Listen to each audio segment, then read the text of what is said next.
Welcome to Fontribute. This is Thomas. I'm back with Erin again. Erin, thanks for joining us again. Hi, long time no see. I know, I missed you.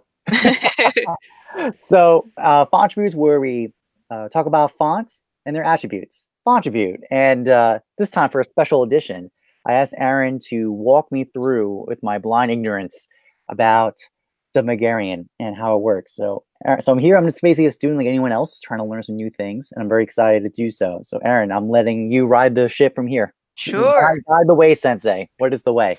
Yes, well, first, thank you, Google, for Yes. Yes. By the way, thank you for reminding me. Yeah. So this is supported by Google. Thank you, Google, for making this happen. So, Erin, now you can go from here. Sure, no problem. So we're going to be talking about Devanagari fonts. So Devanagari is a script found in India, and it's one of 10 or maybe even 13 major scripts used in India, although there are many more. It's the fourth most script used in the entire world. So after Latin, Chinese, and Arabic, Devanagari is used. So that's like 660 million people, which is 2 times the US population. So this is used by a lot of people. So I'm glad you're here to watch this and learn more about the script. It's used to write in Hindi, Marathi, Nepali, Sanskrit, and many other languages. So it's mainly used in northern India for some of those major languages. The two scripts, or the two typefaces we're looking at today are Baloo, which is designed by Ektype, and this is actually available on Google Fonts to use for free. This is more of a, I would say, like modern display sort of low contrast design. And we're going to be comparing it with ITF Devanagari, which is released by Indian Type Foundry. And this typeface is based more on traditional calligraphic sort of strokes and approaches. So this is just a sampling of some of the characters, but we're going to start looking at the major alphabet in the next slide. Cool. So let's get started. Yeah, because actually, maybe you want to walk us through kind of for people who Oh, don't know, like what is the from? I think people don't know read the script. Like, what are these characters? How is it read? Is it like Arabic or is it those two letters are yes. connected? Maybe you want to start like real basic, like baby's first script. Like, what am I seeing here? Just Well, so I know.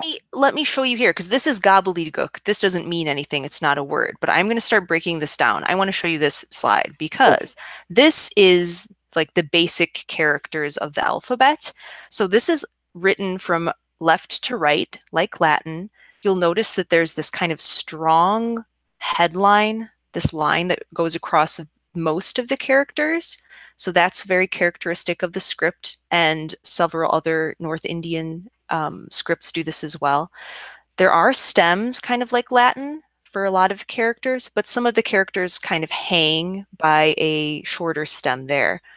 Um, so this is actually an abugida, which is an alpha syllabary.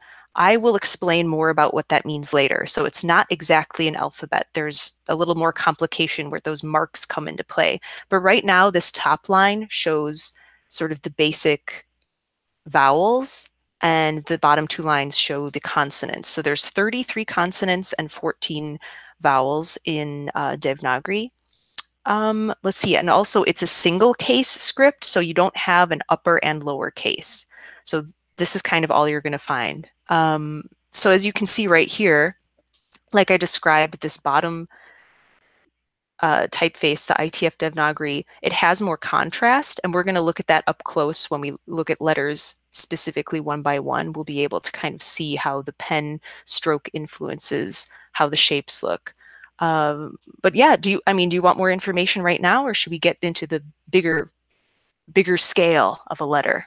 Yeah. Well, I think the only other, yeah, you noted that most of these letters connect. Is there a technical term for that connector rail that everything kind of hangs off on? Sure. I think they usually call it a shiro reka or a shiro line. Top line there's a lot of words people use to describe it, but I think the proper term is shiro reka, Cool. I believe. And Okay. well, I know I'm pardon me. There's a Yeah. What's there's it? a lot to absorb. There's a lot to look into. Yeah.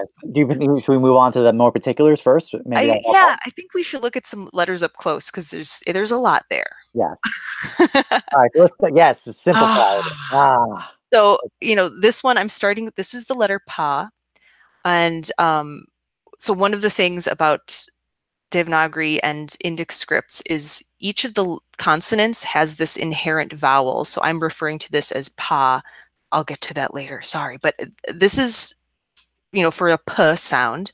And it kind of resembles an upside down lowercase h, with like an underline. So if you have to use that to visualize what we're looking at. Now, the ITF Devanagari, you can see right here, this is sort of the pen stroke angle.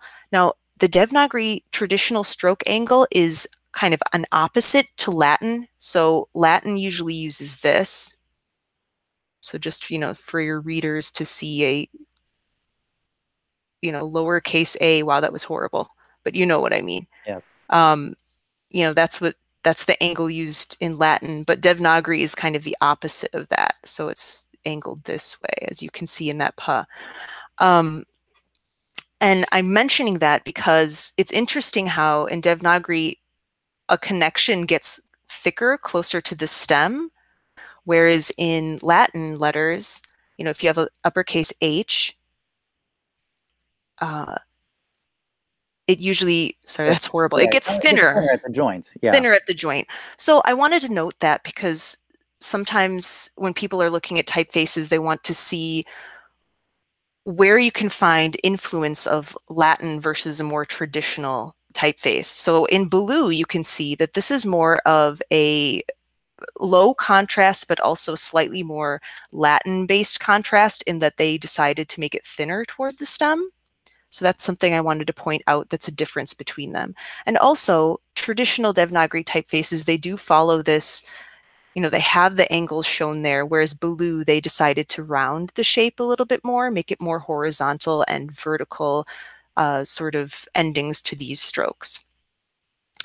Let's see what else we can talk about. They both have kind of similar proportions, as you can see. There's no concept of like a true X height or a very strict medium line that all the letters need to kind of line up to in Devanagari. There's a lot of kind of different steps and heights of different letter forms within it. But these are pretty typical modern day sort of proportions that you might see. So I don't know, do you have any more questions about this? Well, yeah, I mean, I think that's great clarification about like how the joints are handled, right? And the angle, the stress versus how these terminals are handled over here.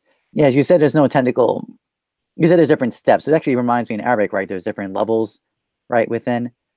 So it would be fair to say that object with this shape profile, like this shape right here, they would ideally supposed to hit the same area. Would that be so they're consistent? Say there's another form that I don't know, it has like that or something. Yeah. This part would have to line up together still. Yeah, there's a few other letters that are somewhat similar. Like for instance, ma. We will see that in a moment, and its sort of form is like this. And you would probably try to make that look pretty similar to this. You would watch this white space, the kind of negative space, and try to optically make it seem a little bit similar. So it would probably line up to a similar spot on the character. So, the same sort of concepts of there are related shapes within the script, and you kind of have to learn all the different letters and try to see how they relate to one another and look at relative proportions. One other thing while we're here, I realized, so one of the things about Devanagari typefaces is you want this line to connect up to the preceding and following character. So just like in a Latin connected script, if you're, designing a font like that, you need to have strokes overlap past the side bearings for it to link up correctly. So that's one other interesting thing that you notice when you look up close at a font. Yeah, we can see with the side bearings, right? There's basically overshoots or negative, basically negative side bearings on both examples. Yes. Perfect. Cool. Also, Should we? one last thing. Yeah. Also noticing the haha. ascenders and descenders zone. I mean, I'm using Latin terminology, ascenders, Yeah. but what's the deal here? Oh, you shall see. Yeah, in Devanagari and some of the other Indic scripts, there are a lot of marks, like vowel marks that I'll show you in a minute that do extend far up above and below. There's also like forms where you might stack another character underneath here and have a vowel stroke. There's all sorts of different formations that require a lot of extra vertical space. So when you're designing a multi-script typeface, it's often quite difficult to start with a Latin typeface and then that has Latin proportions. Like let's say, here's my capital H, here's where I put my accents on the Latin, and here's the descender line and an accent. In Devanagari, you might require a lot of extra space above and below. So it's kind of hard to make those proportions look correctly unless you're starting from the very beginning using, planning both scripts at the same time. So it's almost like the allowance for white space, vertical metric stuff needs to be more aggressive in the working with Devanagari one system. Yeah, you need a lot of extra interline spacing when you're setting Devanagari. Otherwise, things might clash. Vowel marks from the line above might clash with something above this character. So yeah. We'll see that. Thing. Go ahead. Oh, no, just one more thing. Just so speaking of spacing, because I love spacing, that's why I always talk about. I am noticing that this is, as if it seems to follow. Like I'm looking at the side bearing, the negative side, not side bearings, the letter space right between on the left and right sides, right, versus the counter on the inside. Mm-hmm. It seems to apply a similar principle that we see in Latin, right? Basically, if we have an N, for example. Pardon my horrible drawing of an N. The point is the inner counter should be, is it more or less than the letters next to it? Basically, I see next to another N. Like, what's the position on that? Actually, I think this does kind of depend on the style of typeface. Like, some typefaces designed for screen, like Verdana, for instance, like they will have looser spacing than something tightly set, like, Helvetica or something. So it actually kind of the same principle applies for Devanagari typefaces. You might see some that have a wider bit, but for the most part, the intercounter will be much larger than the spacing on either side. Yeah, I would say so. Yes. Cool. That's cool. I mean, it's cool to see that some principles still stand across. Because the whole point is that the Verdana is meant for screen and more readability, so it requires extra spacing.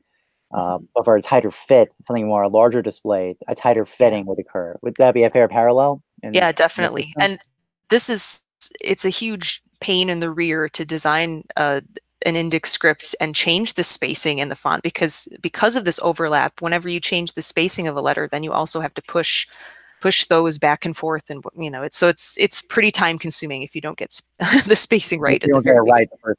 So I think some things don't change regardless of your job, whatever you're doing. A lot of work.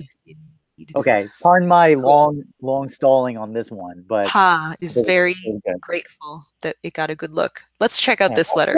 Ka. Sorry, one more. You know how we use the N and the O? Oh, wait. N and the O. Are we back on Pa? No.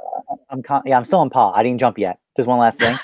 Sorry, because we usually do N and O, right, in our Latin edition of Fontribute. Are you doing a similar? I was actually assuming you did that. Is this a similar model you're doing right now? Like, is this Pa a general first letter you draw or think about?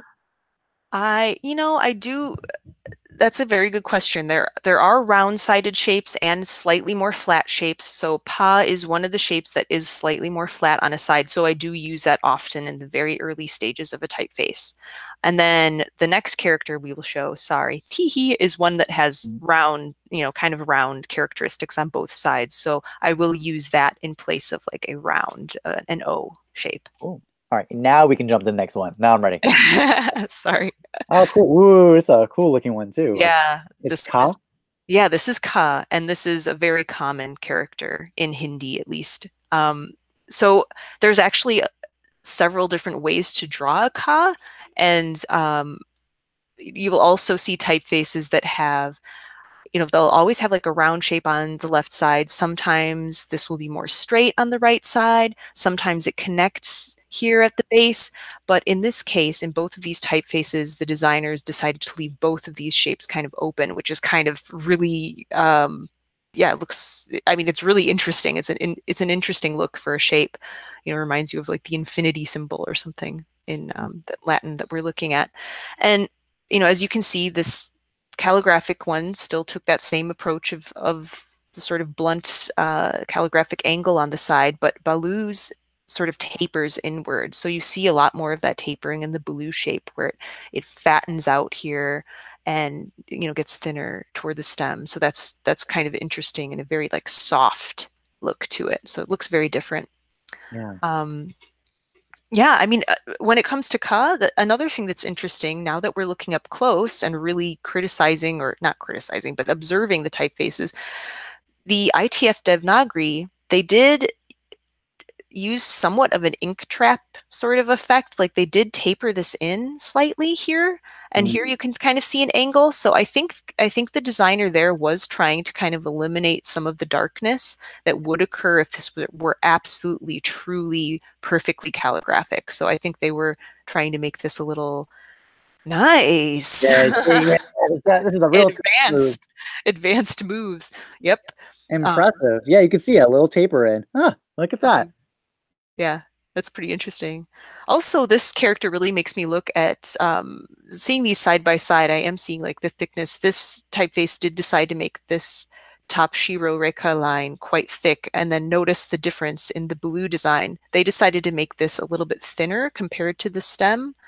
The stem is a lot thicker, and I think they did that in order to give enough room for these big kind of bulbous strokes that they're making. So I'm just noticing that now. Is What a that delight. Hmm? what is the is that best practice or like what I, is?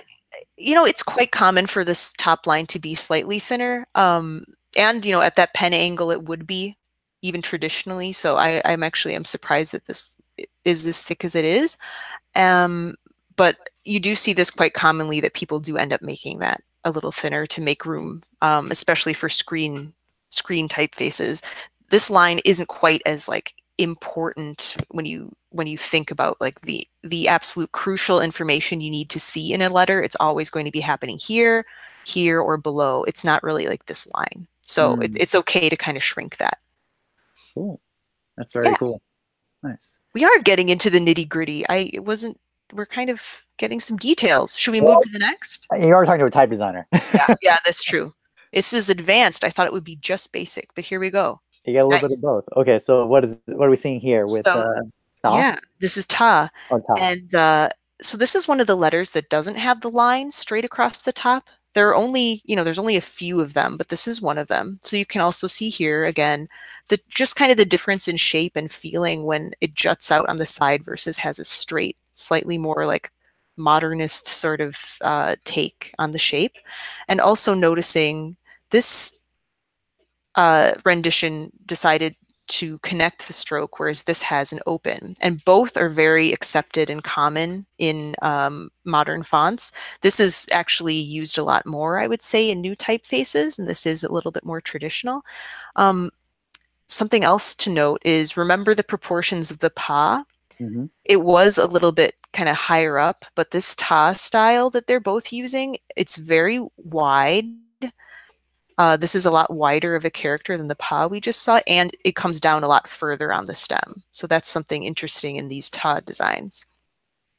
Very cool. Yeah. Yeah, you can tell because I'm assuming what is the name? I apologize. What's the name of this bar? Is there a name for this? Oh, that let's see.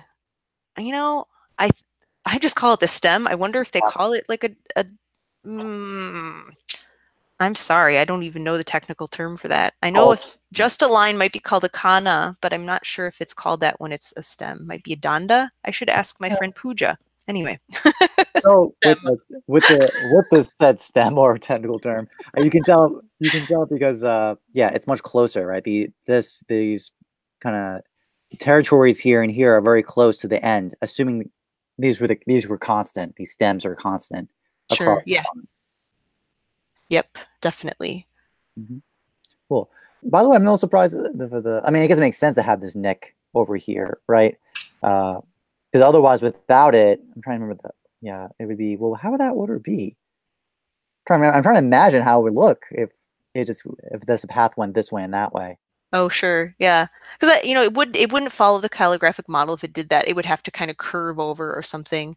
And the other thing is you will see in a few minutes that there will be vowel strokes coming out of this. And sometimes in a traditional typeface, they look better if they have a little bit of of a platform kind of to sit on. So we'll see that too. Yeah. So you're saying the main traditional form really is more like this, right? And then this guy kind of goes here, and then where, like that. Ooh. Actually, well, the traditional would have like a little bit of would be overlap. flat. Yeah. And actually, okay, if we're getting super technical, oh man, that's what we do here. there's a lot of these characters that have a loop.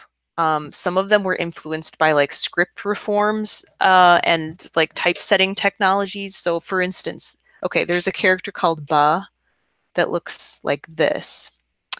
And in very old manuscripts, it used to just be drawn like this without a loop.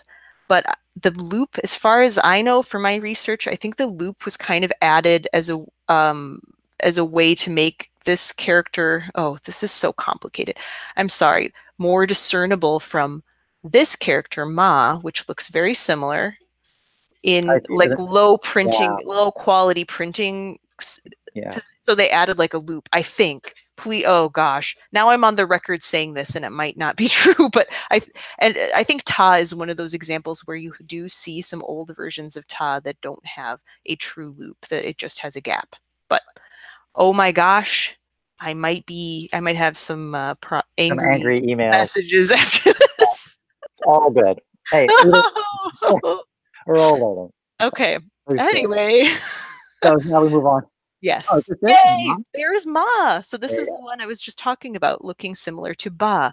So Ma, again, kind of has that sort of proportion we were looking at with Pa, where, you know, there's this internal shape. This has a knot, though. I would call this a knot. I don't know the Devanagari or the Hindi term for knot, but it would be drawn like that. So it does kind of loop over. You might see typefaces that have like a true loop, or blue. This is very unusual and like a stylization. So instead of this coming like that and being like a circle, which you see more commonly in typefaces, this looking like a circle knot, they decided to try this sort of like flare, like flicker up.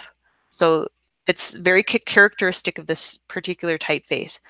And I'm curious, I know they're planning other weights of Baloo to release, so I want to see what this looks like in other weights. It'll be interesting to see what that would look like. Thin. Lighter weights. Yeah, I was going to say probably lighter weight. I think it's kind of relying on the impression of that flick to kind of make your eye feel like it's going across, right? Yeah. So that's quite interesting to me. And also, again, you can see in this, traditionally, this knot might even be larger if you were really drawing this with a calligraphic pen, but they did that same trick where they kind of brought it in a little bit and made this a little bit more minimal. I think they wanted to reduce it. So Devanagari is actually kind of, you know, compared to Latin, it's quite a busy script. There's a lot of angles and curved shapes. There's a lot of things happening, and these knots that happen right in the middle of the words can sometimes, they do look quite dark. I mean, it is kind of a visual, you know, if you're a native reader and you're reading this, you do expect to see a dark spot, but I think a lot of designers are now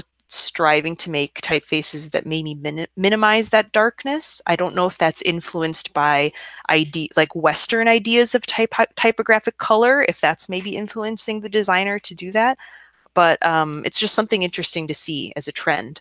So even though this is, you know, supposed to be the calligraphic version, this actually is more similar to the darkness of a knot in a Devanagari shape. So that's kind of interesting to note. It's fascinating. Yeah, I mean, even the whole drawing of it, because it's weird. This extreme angle here, right? So are you thinking more? It's kind of more like this form, kind of like a 90-degree angle turn versus like I'm trying. I wish we had pens that could do calligraphic strokes in this preview, but you know, it kind of ends up looking almost triangular, you know, if you're using the pen stroke. Because look at this, they actually simplified this to a blunt. This would be more like pointy. We need to do a live calligraphy demo. Oh, wait a minute. Or maybe not pointy. It might look more round. It depends. Hold on. Wait, is this like the tent in a old style T? You know what I'm talking about? Like this? Oh, well, it wouldn't be that sharp. But let me think. What would be an equivalent in Latin? Is there an equivalent? Are there any characters that have knots? I don't know. Knots, but this idea of like a folding path, right? That relies on the stress to create this shape from a multi layering of strokes. I don't even know. The I don't. lowercase p was the closest one I could think of. You know what though? There's another knot that we're going to look at that'll be an interesting comparison to this one that has like a straight edge. So we'll look at one more knot. They're both called the same thing. I think it's the next slide. Yeah, let's check it out. Yes. Okay. Duh. So duh, this also has a knot, but as you can see, it's kind of going the other direction. So this is one of the hanging characters.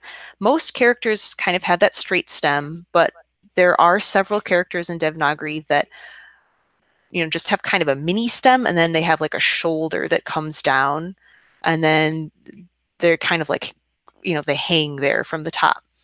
And this one, you can see this has a little more sloped shoulder here, and this one's more straight across. Both are kind of common in modern typefaces, and both are seen also in calligraphic cases too. I've also seen this sort of straighter. Yeah, that's a good parallel to the 5. I'm thinking the 5, or I'm thinking even the S, well, reverse S basically, right? Versus an S like this, right? Versus like that. Yeah, I mean, you usually don't see this, like, this is one of the more sloped ones I've seen in a typeface. In lettering, you can see these very sloped, but usually typefaces, it's a little more structured, but yes, it does slope quite a bit. And then again, that knot comes here. Here we have that stylized knot again, where it doesn't quite, loop back how you would think. But I mean, I love this shape. I love how they did that. It is more of a constructed piece, but the calligraphic stroke would be like, would be like that. Or you also sometimes see typefaces that curve backward like that, and it makes a much longer character. So some old typefaces do that. That's a little more old-fashioned. But one thing I noticed, so again, with calligraphic stroke, this typically in old calligraphy would be a very thin here. It would be like, the thinnest stroke you could imagine. But here they've flared that out a little bit to make it a little more readable, I guess. Yeah, you're right. Yeah, and same here. This is also flared out. So this is another modern sort of take. The tails can vary in length depending on the typeface style. It's as more modern typefaces are being developed, usually people shorten the tail, but old typefaces, it might be much longer. I don't know why I'm telling you this, but no, it's cool. Yeah, it's almost like the tail. I mean, well, okay, so where were the paw be in relationship to this? I apologize. I keep going back to that to control. Is it around here, or like? Actually, that's a good point, because if we were talking about the baseline of it, the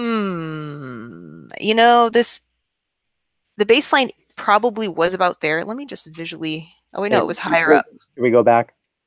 In this typeface, okay, yeah, in these, it was a little bit higher up. Usually in Devanagari, some of these tails, they go below. They slightly go below that baseline.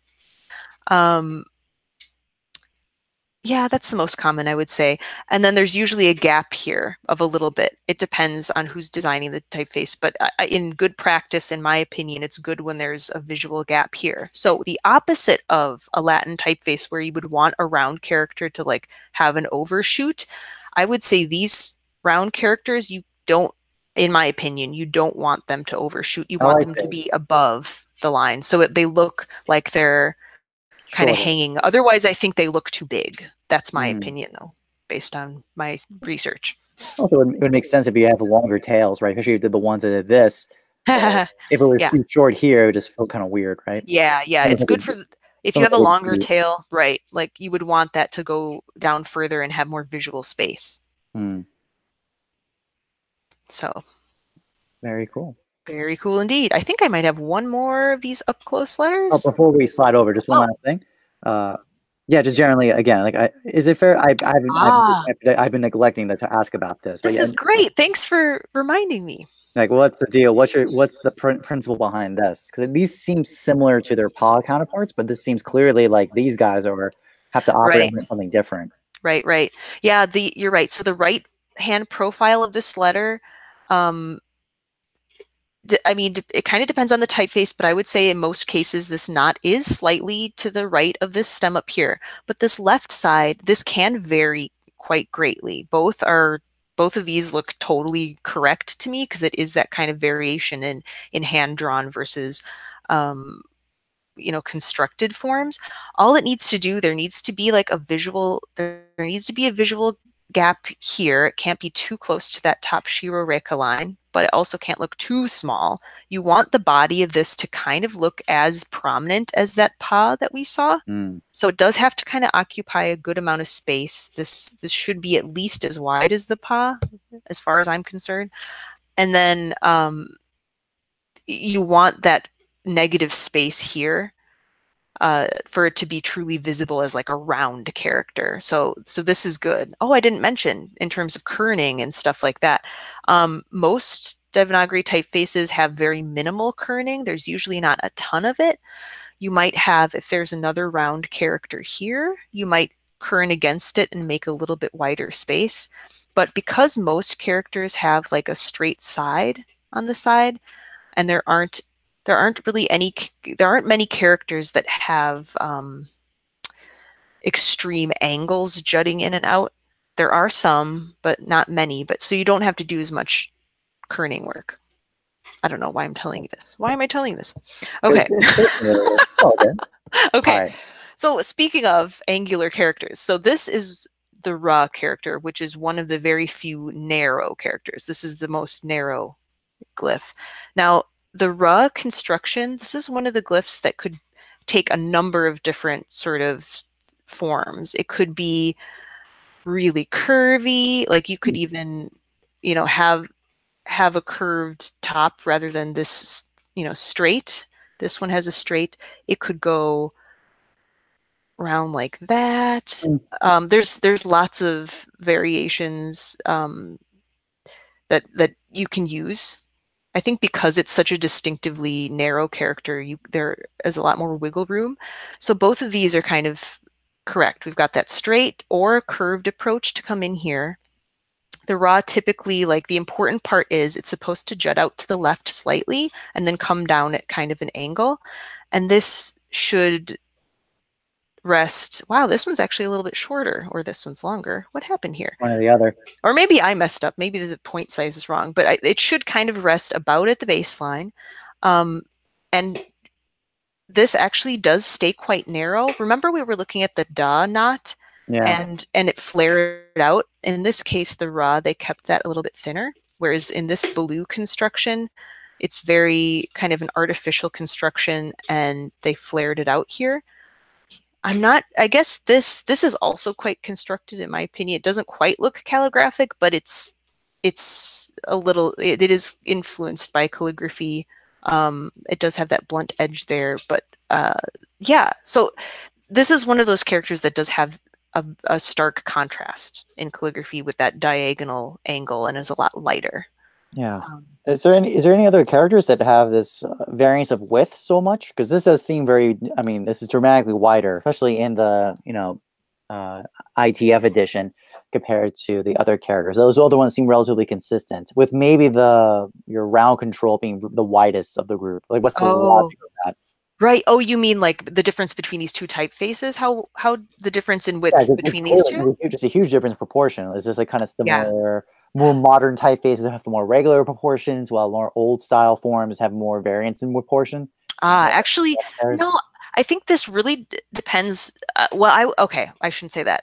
A lot of the really old typefaces, like I'm talking, looking at printed books from the 1960s, like that sort of old text typefaces, usually the Ra is very narrow and they don't use like a big curved thing. I think the curved thing is a little more reminiscent of like lettering, big display lettering. I don't see it as commonly in typefaces, but it is accepted, and as long as the proportions make sense with other letters, it's perfectly readable.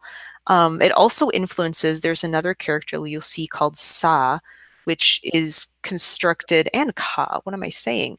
There's two other glyphs that kind of have a somewhat similar profile on the left-hand side. So your decision with Ra can also influence the width of those. So I believe if we look at the other slides, we'll probably see instances where we'll notice that these other characters also look much wider in blue, I think. We'll find out. I don't remember offhand. We'll find out. There. Yes, we will.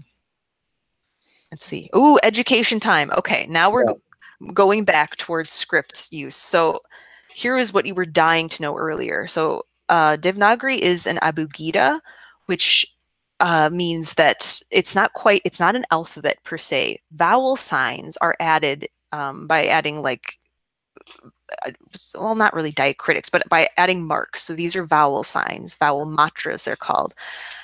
So each consonant has an inherent sound, ma, and if you want to change the vowel connected to the consonant, you add a symbol like this. So this is ma, mi, mu, me, my, mo, mao, and this is mum, which is ma. It sort of nasalizes it or kind of shortens that vowel sound.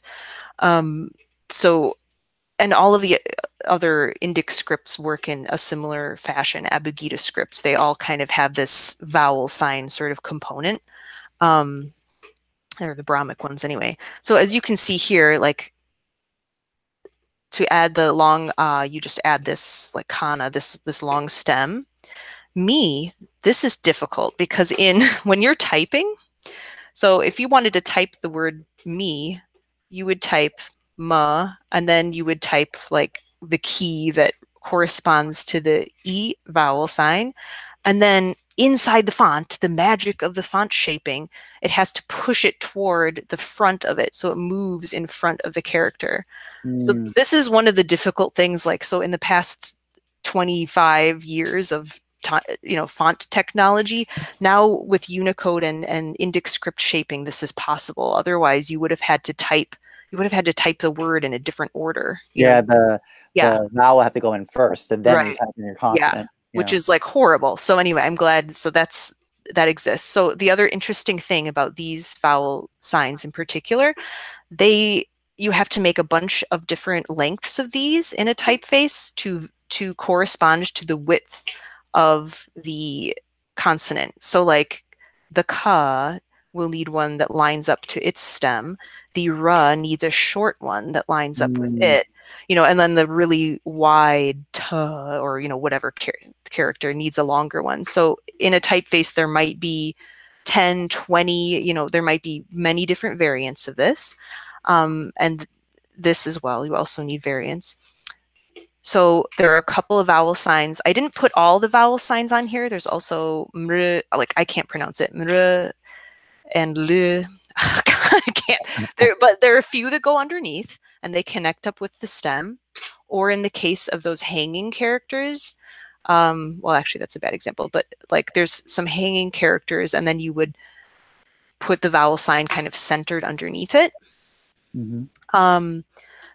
And then you have these marks that kind of go up the stem, more. Anyway, you can see all the different varying marks. And depending on the typeface, you can see in this one, that's a very wide, very large U signs, ukars, and these are much narrower compared to the ma. So that's an interesting thing to note. These are also quite dark. They're actually darker than I would expect. They kind of look heavier than the letter itself. Yeah. I'm going to be really critical, but yeah. I can see I can see that. Or they look like they're the same weight, but because their size is so small and they're enclosing, they look heavier. Right. Yeah, exactly. But so these are also really important. Like I know you and I had some discussions about Latin diacritics and some of the previous Fontributes about how big should they be, et cetera, et cetera. And these vowel signs, they are very important to be visible. So, they're not the same as making a diacritic like in Latin where you just want a little visual note.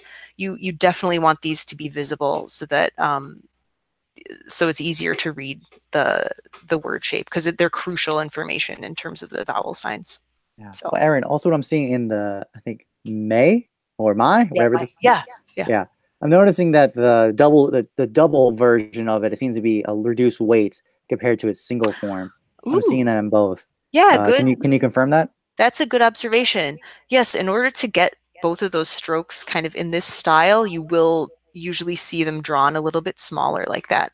In kind of very old manuscripts, you might see them side by side rather than kind of like coming to a point.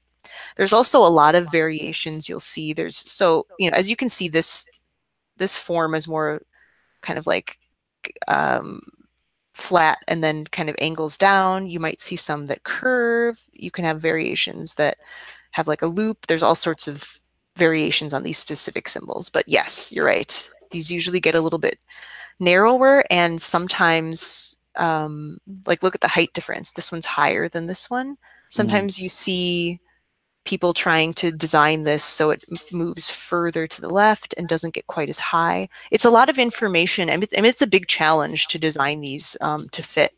And again, like you said, that's why this height had to be so tall to accommodate that mark. Yeah. Awesome. That's great. Thanks for all that. That's great. Also, I'm seeing like the weight stress decisions over here, right? Mm-hmm. Yeah. So this will really impact, this, since this is calligraphic, it does occupy a lot less, or it's less dark, it tapers off in a slightly more elegant way, whereas this is quite bulky down here. So we'll see in the text samples, this is going to feel a lot heavier than this in text settings, for sure. Cool. Nice. All right. What we got here? More education. I hope everyone's still awake. Okay, so this is another fun aspect of the Abugidas, or at least, in Devanagari script. So let's say you want to combine two consonants to make a sound, like in English, th, t, or something, th. If you wanted to do that, remember I said each consonant has an inherent a or sound. This mark, Hallant, or Varama, it takes away, it's like an eraser, it takes away the inherent and if you were to type these characters in sequence, so p plus ya, you get this, which is called a conjunct, or this is like a compound consonant. So now this is pya. So here are the other examples so t plus ya equals tya. You can also stack multiples together. You might see n, t, ya, ntya.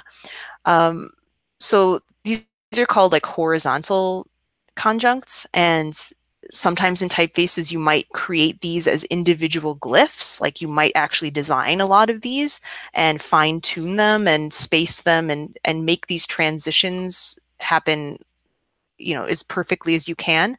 Or there might be some typefaces, and this is more typical of older fonts, where you just draw, you draw like a bunch of half forms like this, and then you kern them together. But as you can see, a lot of these characters that have that straight side, like these are the ones that had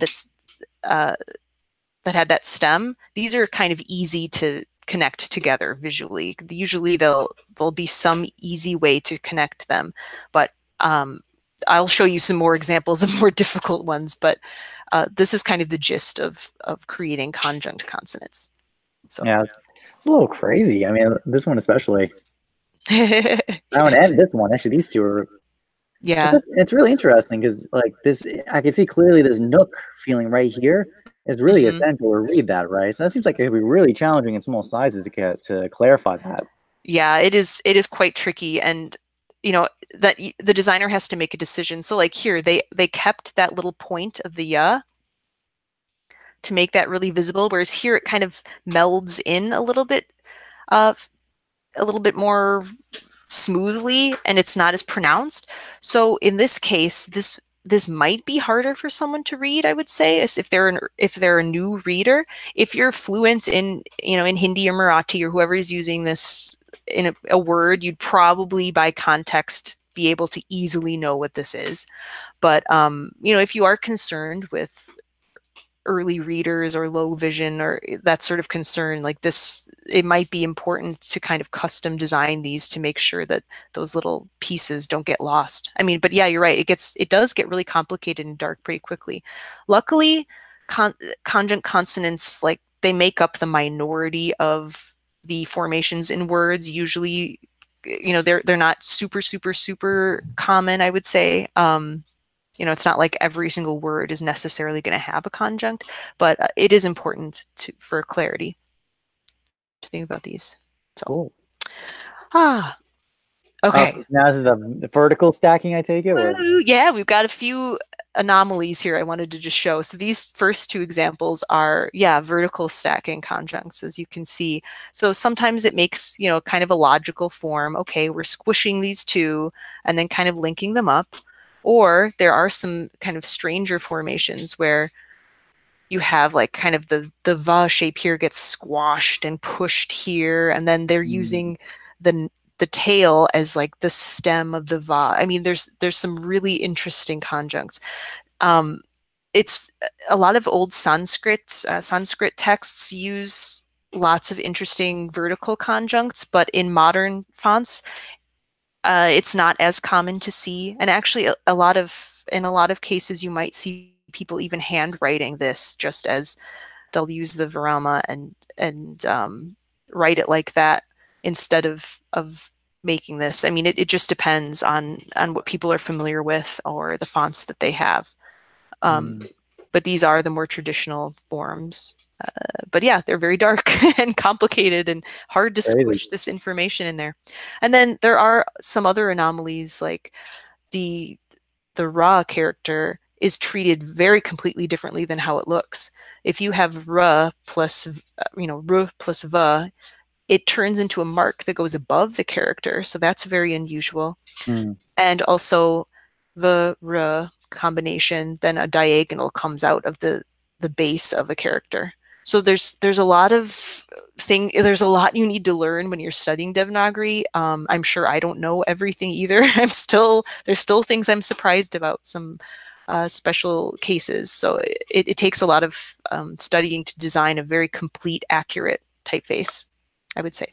Yeah, what's the character? I mean, what is the character set? Yeah, it sounds like a lot of maybe when you do composite, especially if you do composite work on this. It sounds like are we talking like 500 to 1,000? If you make like composite glyphs, I would say a typical character set is between like 700 and 750 glyphs, maybe even a little more depending on how many vowel variants you have. But yeah, I would say 750, you're probably good.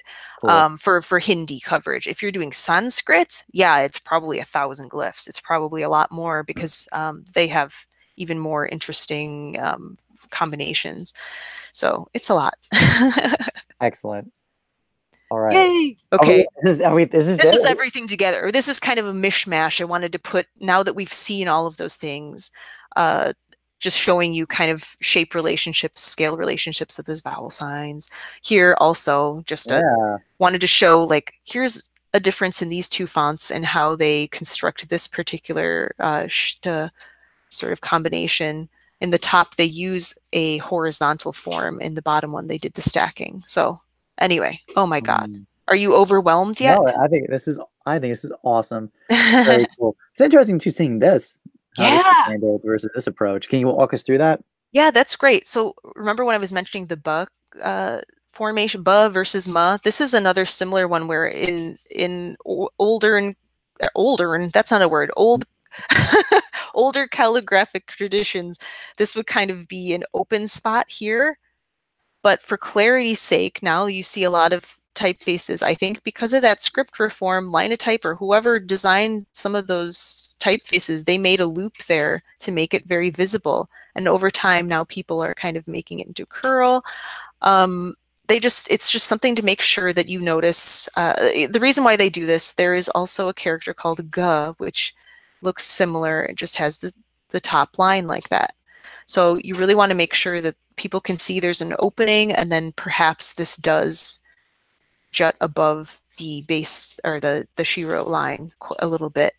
And also, yeah, this is one of the interesting characters in that the proportions are kind of different. In this case, they decided to make that bottom kind of angular and stick out a little bit further. In this case, more emphasis went to the top. So there are some letters that have more room for variation than others. So that's cool that you noticed that. Wow, you're becoming a Devanagari expert. Well, thank you. Thank you, Master. The grasshopper's learning. Let's see, anything Uh, else that catches my eye? Well, yeah, I mean, I'm curious, like when this works in text, how you approach this as a text study. Because I'm sensing overall, obviously, the color is darker on this top on the top one yeah. versus the bottom. It seems this is slightly looser. I'm just using that as a reference point. Yes. Yes. Yeah, good observation. Yeah, I would say that the bottom one is looser in spacing, and also you'll see the word spacing, I think, is a little looser in the bottom one. I think ITF Devanagari was definitely designed a little bit more with text setting in mind versus Baloo, which I think is this weight anyway, the bold weight to be good for display sizes. So we shall see that. Cool. All right. All right. Oh, we got punctuation. Oh yeah, I forgot. This is an important part of writing systems, punctuation. So uh, in the olden days, Devanagari used danda and there's also a double danda, which is this like kind of a line that doesn't have the Shiro line. It's kind of slightly, maybe a touch higher than the Shiro and the baseline, but it's kind of a separated line. This is actually quite close. That is oddly close. Usually it's a little further away, but that's what they would use for a period or for a full Hmm. stop. Um, there's also a second version. I mean, it's used in like verses, poetry, sort of religious texts, and I can't quite remember. I think it Yeah, means the end of a stanza. I don't remember, yeah, but that's in fascinating. Okay. yeah, in modern use though, you still see this on some like news websites and modern uses. This is still in use, but I think it's becoming a lot more common for people to just use Western Periods. punctuation, periods, commas. They use quotation marks. They use Western question marks and all that. But you'll see, like, for instance, I'm sure that whoever designed this typeface, they kind of used a similar style the in the punctuation, tried to make it fit stylistically. And then also a sign of a good quality typeface is making sure that the punctuation like fits the height of the Devanagari, which is often a little bit shorter than a Latin. Like in terms of the Mm, top line, that's usually a Latin is maybe a touch higher in most cases. And also being aware of like closeness. I would say Baloo, this is a little close, I think, here, but making sure that the punctuation doesn't clash, because I think sometimes it's an afterthought for multi-script designers and they don't really test that. But really high quality typefaces will kern and adjust the punctuation to fit Devanagari. yeah. So Well, two notes. One, I- I'm surprised that this is like considered a punctuation unit, because it seems like, at least from my eye, like, oh, it's a stem just hanging out. sure, Uh, yeah, I feel yeah, like the main distinction is compared to your stem referencing, it's when it's not connected, when it doesn't have this bar yeah, across it. If it did have yeah. a bar across it, you would actually, yeah, you would think it might be something like this, for example, right? Right. Right. Because of that top line connection, this actually, this will stand out in a field of text. You will notice it and it will kind of act as that full stop as long as there's enough space, as long as it's spaced correctly. This I think Mm, is a little too tight that it might get confusing, but this definitely, and usually there is quite a big space afterward. yeah, But cool. yeah. And last note, I figure, I imagine this is probably too loose, right? That's a mistake, I think. I Or think did you accidentally add a spacer there or something? no, I think they didn't kern that. I remembered and I Wow, don't I thought I would just mention it. We have to do one sad face in the Fontribute, or it's not Fontribute. true. There you go. There you go. Good. Okay, cool. Just making sure. I promise we're getting toward the end. Yeah. Oh, Everyone's actually, is this dying. current? Is this current That might have been kerned inward, or or outward? yeah, or something. But I think it's good to have a little bit of extra space. I mean, it's so busy, as you will see in text settings. You probably wouldn't want this super close. As long as the space on the other side of the period is enough, I think it's okay for it to be floating out here a little bit. You Cool. will see. Okay. All right. Uh, wait. We're dead. I can't move. Oh, we're going to the next Yeah, line. next line. How does Way to that work? go. Oh my gosh, I don't Uh, remember. technical difficulties. Pardon me. I thought they were like, stop doing this. This is too many slides. Too many There's only like slides. 4 left, I swear, everybody. There Okay. you go. Okay. What's a Fontribute without numbers? So in modern contexts, almost in most cases, people are using the like the style of numerals we see in Latin. So, I mean, whatever you want to call them. Because technically, we are using Hindu Arabic Yeah, that's numerals what I in thought. Latin, right? So that's maybe part of the reason why 0, 1, 2, 3 maybe look a little similar to what you're used to, because our numeral system was invented in South Asia, was invented in India, in terms of the decimal placements and all that stuff. So but these are the traditional Devanagari numerals. There's also a few variations in other, like I think in Marathi they use slightly different style, and in Nepali, I think I can't remember, but this is typically it. But I should say these aren't. You can see these don't have the headline, which helps. They stand out quite a bit when you'll see them in text because of that. Mm. And then this also on the side is the rupee sign. Now, this is usually related to the character Ra. Like the person who invented this symbol, which was only pretty recently actually that they got their own currency symbol. It was like within the past 10 years. Um, it's based on the Ra and then kind of like, a Latin letter R. And then they also just added another line in the middle of it. So usually someone who designs this is kind of relating it to the Devanagari letter R or Ra. Mm. So I don't have too much to say about this, and I don't want to keep us all day, but as you can see, they used, just noticing the difference between the knots and, oh, I forgot to make this bold. That's why that looks so different. This Mm. is the regular weight of ITF, or lightweight of ITF Devanagari, Yeah, not the yeah. bold. I didn't even notice till now, the end. Check your work, kids. Okay, Mm. so do you want to look at text samples instead of Yeah, nitpicking the numerals? let's jump in, shall we? Okay, let's do that. This is what actual Hindi looks like. Now we've got the real deal. Um, so, like we were saying, I think okay, so now you can see like how big those symbols, the vowel signs and marks actually look compared to the script. You can also notice here like how far down some of these Mm. hanging characters go. Also, check this out. This is actually a very common character combination, who, in Hindi, and it has a mark above and a mark, below. It's incredibly tall. And then you can also see here's some interesting differences in the typeface. This is a half k connected to ya, and here's their half k, Mm. which is not connected at the bottom, which is just a stylistic change. But yeah, this is kind of like typical word lengths and sort of some combinations of signs that you would see. So what do you think when you see this, Thomas? Yeah, well, definitely noticing. It's funny you bring this out. Like you can see the word space pretty Yeah. prominently. How it seems to be looser. You think you referenced that before, and I could see that Mm-hmm. uh, between the two. And yeah, I think I'm really. It's kind of amazing how tall this one is. It actually feels like all the letters are shrunken down uh, to make it fit. Fascinating. Okay, cool. Yeah, and actually, I can see really clearly the stress relationship, right, and the nature of the contrast Yeah. in ITF really clearly versus the more even uh, color. Not even color, that's not our word, but the lack of variance of contrast Yeah. and in Balu. Right. Yeah. Yeah, and it was really hard for these designers to try to make it as even as it is, considering, like the density of like the ka character and combining these things. I mean, this is really hard to do. So, I mean, I commend them for trying to kind of squish this and manipulate it to make it look as even as it is.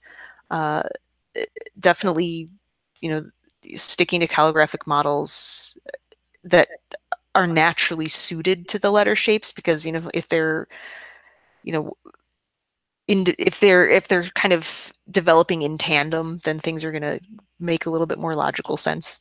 I mean, in terms of how strokes connect and the density and stuff. So, obviously I would rather read a page of this, and this is better for headlines for sure. Mm.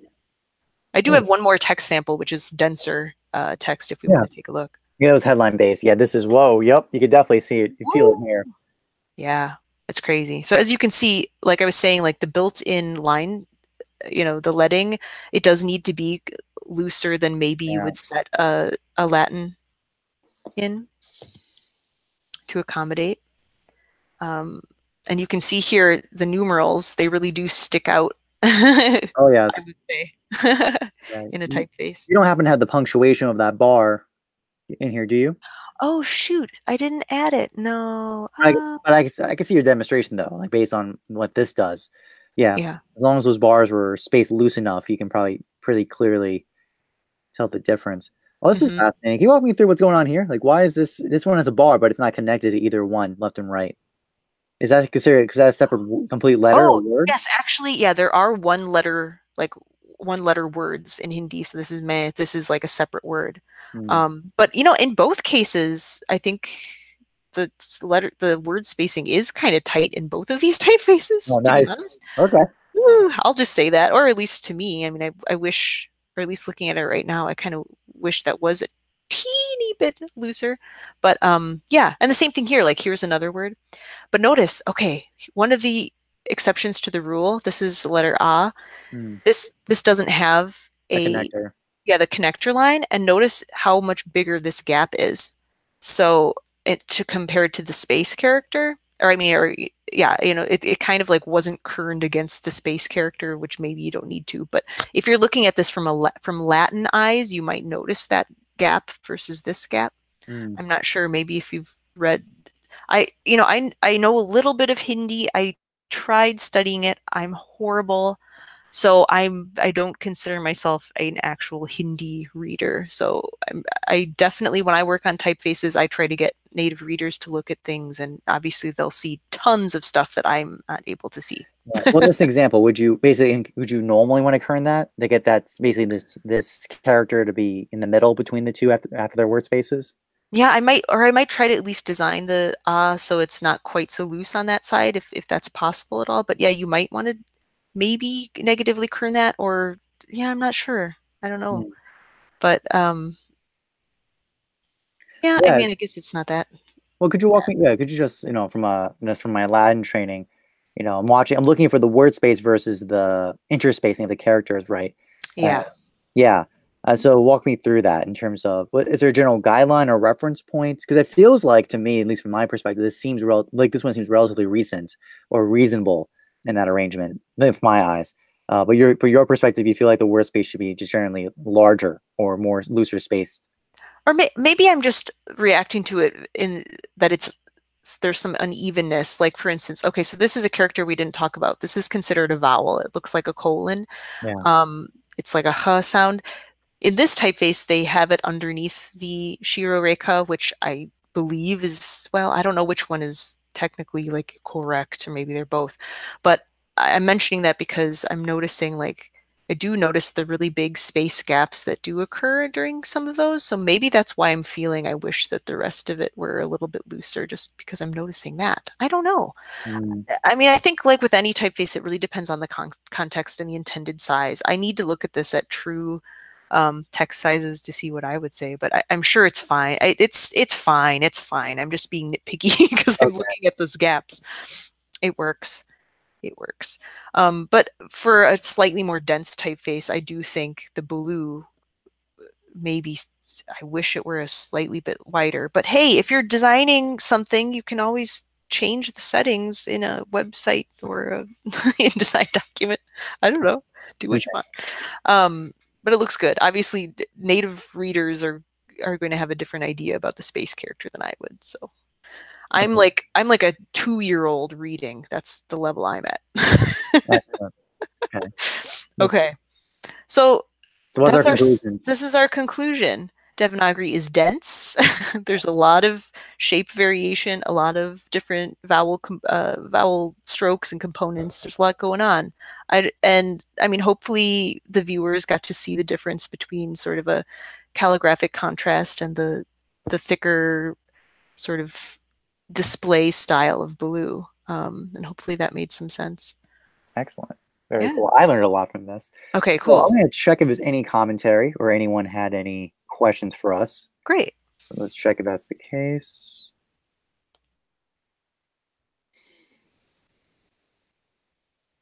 Hmm.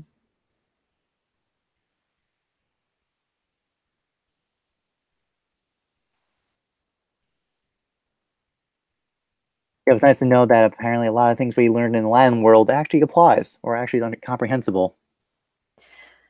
Yeah, it's cool that I mean it's hard because there really aren't many resources out there to like learn a lot about designing Devanagari or other Indic script typefaces. It is hard. It's kind of yeah, I'll just talk while are there questions at all for me? Actually, I think by the way, I think I goofed up the recording setup. So we recorded, but not everyone else. Oh Yeah, sorry everyone. no. Okay, well, send me, people could send me emails or you can write comments at the bottom of the video. That would be even Yes, better. we can do So, it that way, but it would have been nice to do it live. But it's okay. That's my mistake. Sorry, everyone. yeah, and we can discuss this and hopefully also some native readers, maybe even Hindi or Marathi or Nepali speaking designers can also comment and correct me on all of the things that I got wrong. So, Well, I learned a lot from this, Erin, and I think everyone else did as well. So, Erin, thanks for being our guide through learning about Devanagari and script. I really appreciate it. sure. Thanks, Thomas. Awesome. All right, take care, everyone. Bye.